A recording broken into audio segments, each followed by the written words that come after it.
In my conclusions, I pointed out a curious paradox or difference between the East and the West.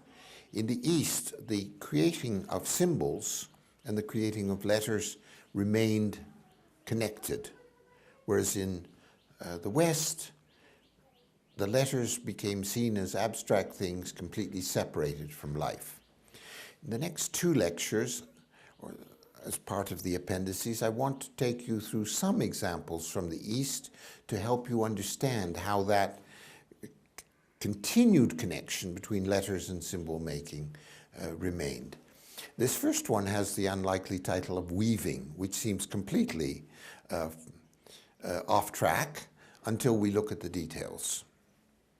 So here we're back at two of the magical alphabets of the Egyptians, and we're back to this theme that we have letters, but above them these figures that are somewhere between symbolism and abstraction. And I invite you to look closely at this one because we'll come back to it. This is our Vesica Pisces again, and so on.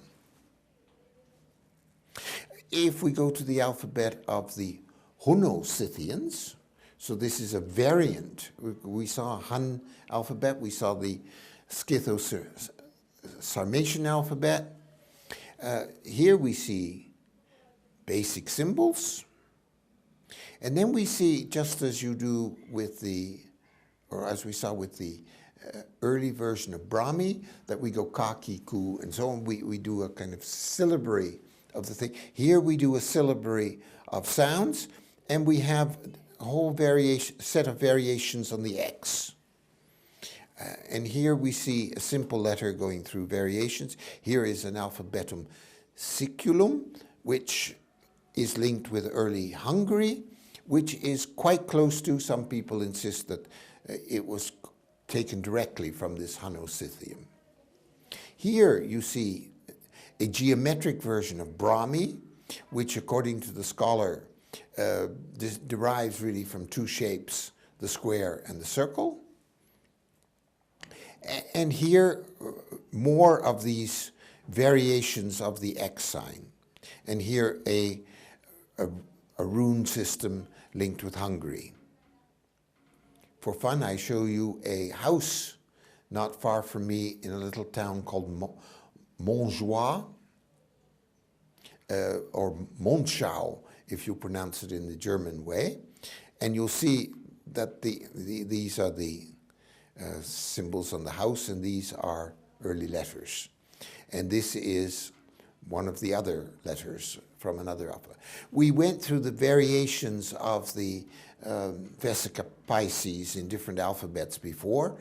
I take you to them again. And here is the male version, as it were, by doing two crosses. And that's an I sound. Or I can do an upward fish, which then becomes this, which then becomes that, and becomes that. So that, and here you see variations on this double X. Here you see O, Q, U, and Ö, or U and Ö. And so we have the letters, and then we have the runic versions. And here are a whole series of ways of doing U, and then variations. So letters, which on the one hand recall the phases of the moon, and at the other hand start to do curious transformations of the geometry.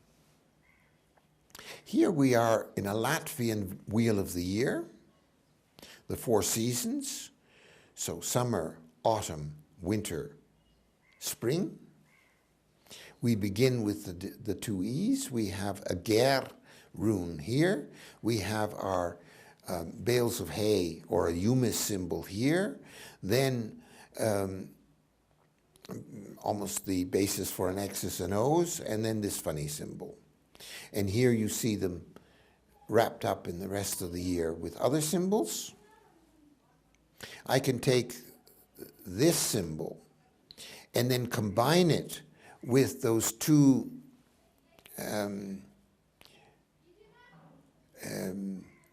intersecting symbols. So if I concentrate on those symbols, I just see three symbols and almost ignore the ground.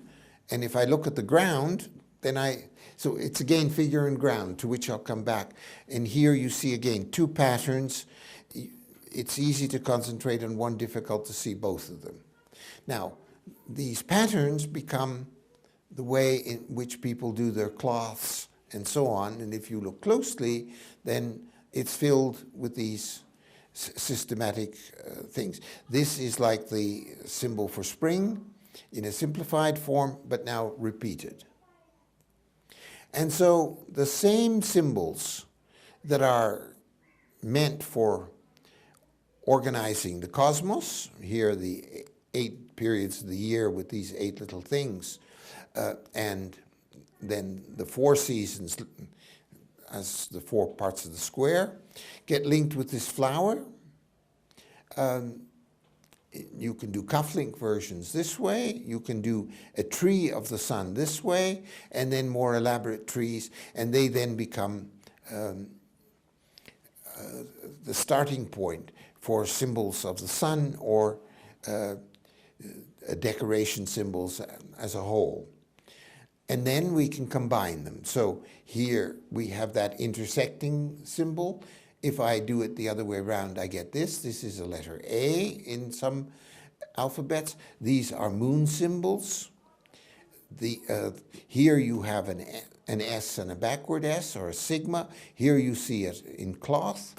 And then here you see, remember we saw that in greater, at a distance.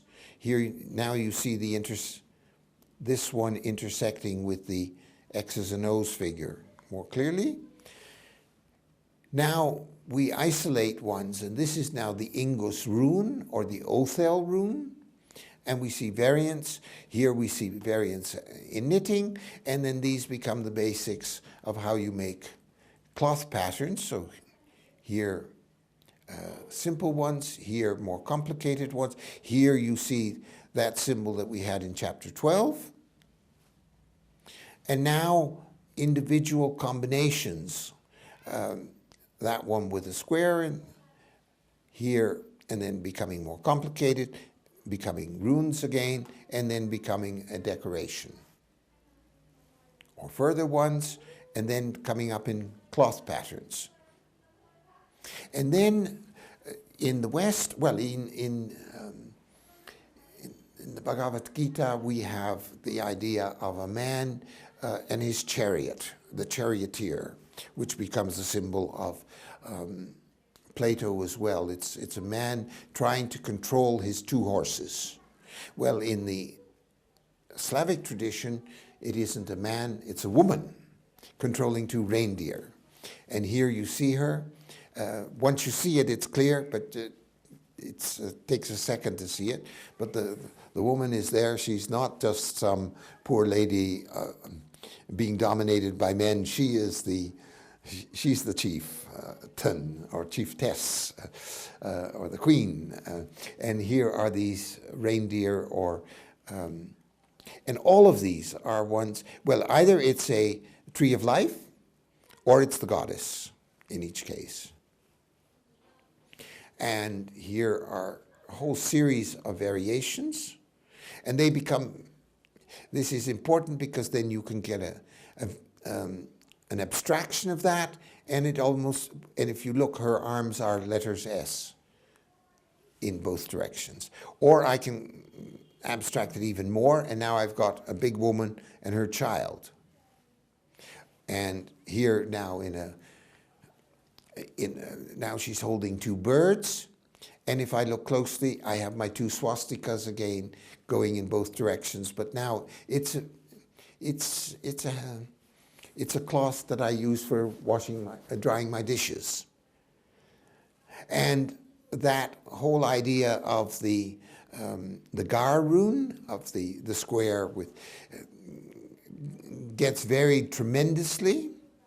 And then I can make the goddess and her child into more elaborate forms. I can get a whole series of symbols connected with that. I can draw that on a dress like this. I can draw it as a pattern. Or I can draw the goddess on this cloth, or in this version, now with runes along the way.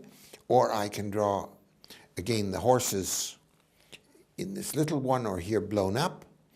Or I can reduce all of this to geometry, and now the person has become a combination of knots, as it were, in these versions. If I go back to the imagery, I see the swastika and a variant of the hands of God, now with 4, or here versions of the E in various configurations, and then combinations of these symbols this way, or here, or here.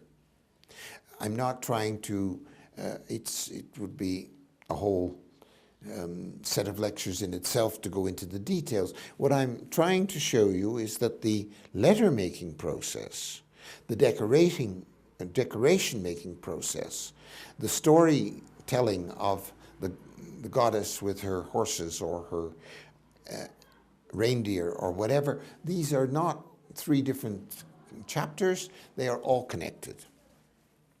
Well, now I take you back to a figure that in which you can see immediately the mystic knot, although it's a simplified version. Now I become naughty and make it into a 3-banded version, yes, and it's called Hanan Karuna. I make 3 of those, and it becomes a symbol for a coat of arms. Or I can go to the Egyptian magical alphabets, and ladies and gentlemen, there it is as the letter Wa, and there it is again as the letter Tha. Here in ancient Georgian, I have half of that symbol. Here in, and we're now in the area of Southeast Asia, it's the letter Xa. Now I have this thing turned by 45 degrees, and I can see the knots very clearly. I have this, I have that, or here I have it in a more schematic form. Here, as a decoration, in a decorative style, I have 4 of them here with these roosters, and here I have it again as a decorative style, now with 5. And here it comes again as part of a decoration of a sweater. Here I have it as a sign for culture in Sweden. Here again as a sign linked with a church, kirke, from which we get kirk in kirk in Scottish, and of course church in English. And there's your command sign of the apple. But we also have pastry in this shape. And elsewhere, you have half of that pastry, and you have this pretzel. And you go to the park, and you have this super pretzel. Well, here are sun signs in the tradition. Here are those sun signs in various cloth patterns. Here are those sun signs in the letter-making process of the Armenians. And here is that same sun sign now as a pastry. And here they are making it, and here they are serving it. And this is almost as an anecdotal thing, but there is a day when the sun is getting very low in December that's called the day of St. Lucy, or Santa Lucia. And St. Lucy is supposed to have lost her eyes. But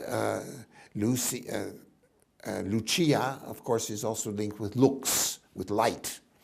And so this is the, you could see this as the S of Draco, and you see various combinations, and they have wonderful names in the various European cultures. So these are St. Lucy buns, these are Lucy Kater, so the same thing, Lucy pussycats, and Lucy Brötchen, so Lucy breads.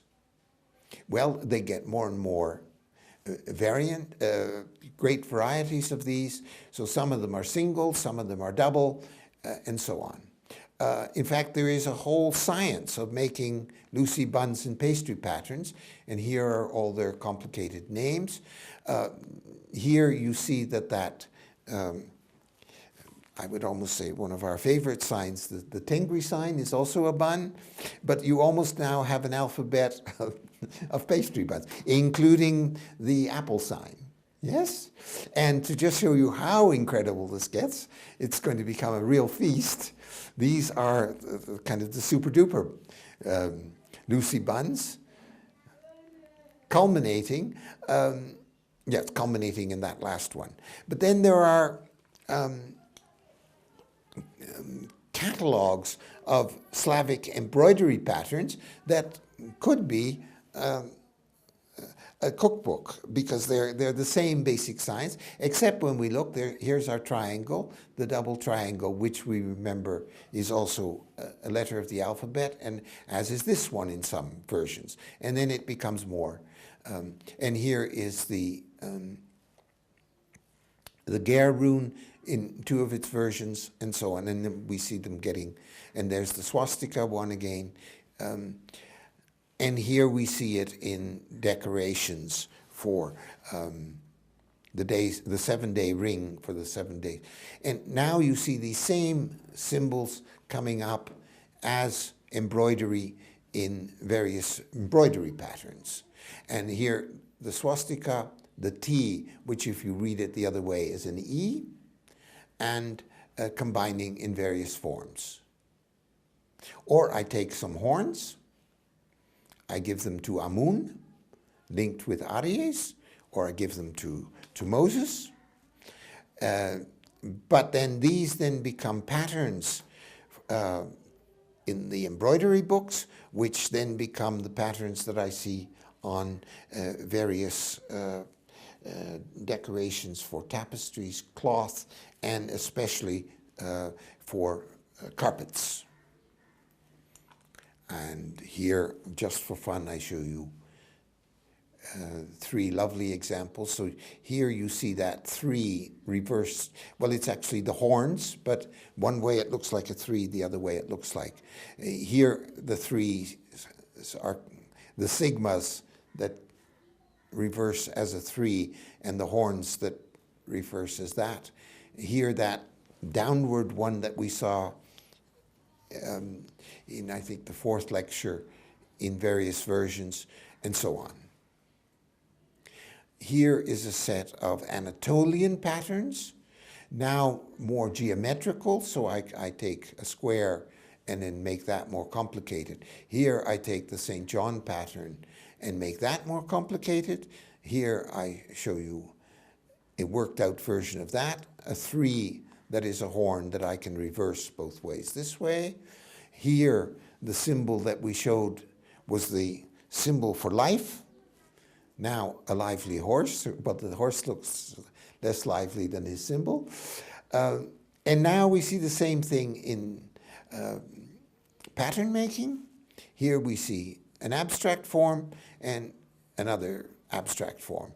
And this then becomes so-called Kyrgyz horned diamond motifs, where we again start with what is the letter A in some alphabets, and becomes this, and then becomes ever more complex.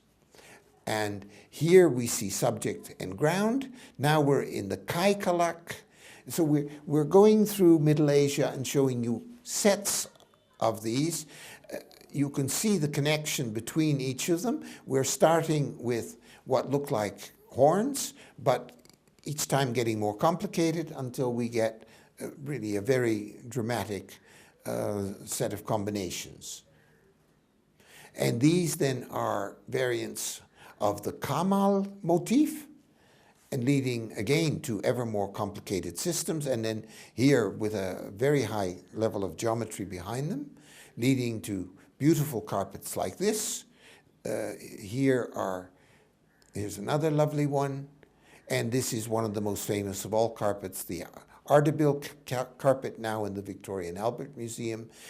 But now, again, to show you the interaction of these things, here are the 4 rivers of paradise according to the people in Hungary, but with a map of Turkey.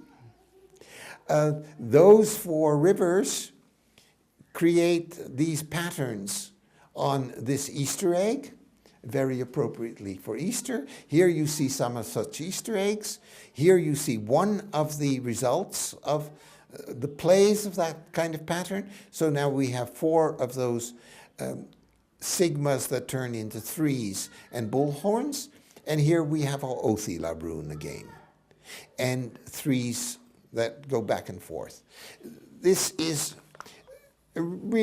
like, you know, taking you to a fashion store and just rushing through the dresses and hoping that your wife doesn't buy them all, because I mean, there's so much to see here and there's so much to understand. But the simple point I wanted to make is that the letter making, the pattern making, the geometry making, and the decorating, and the cosmic creating are not 4 different chapters or 4 different stories. They're all part of the same story, which in the West, we just took out one and ran off and forgot the rest. Thank you.